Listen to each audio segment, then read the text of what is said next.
do we produce tears?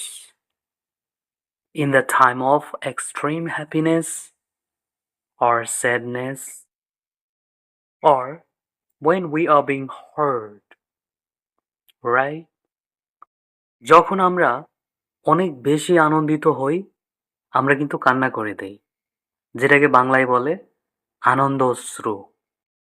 আর যখন আমরা বিষণ্ণ হই, তখনও কিন্তু কান্না করি।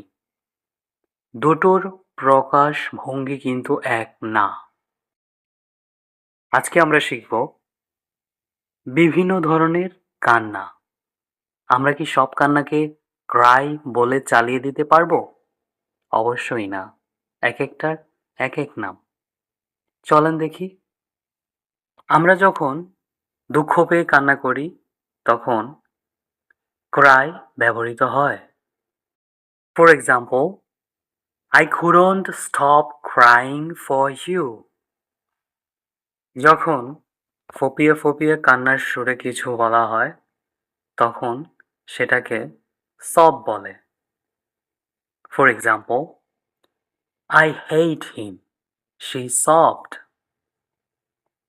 যখন উচ্চ কণ্ঠে কান্না করে বা বিলাপ করে, তখন সেটাকে বলে wailing. For example, Meena was wailing miserably.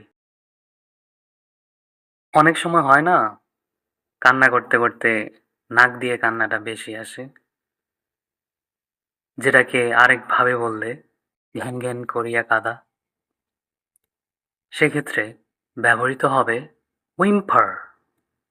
For example, don't leave me alone, she whimpered. নাকি কান্নার সুরে যেটা বলে কাঁদতে কাঁদতে, সেটাকে বলে whimper. কেঁদে কেঁদে যখন দুঃখ প্রকাশ করা হয় বা কেঁদে কেঁদে যখন কিছু বলা হয়, তখন সেটাকে বলে weep. For example, she started to weep over and again. আজকে থেকে সব কান্নাকে ক্রাই বলে চালিয়ে দেয়া যাবে না, ঠিক আছে?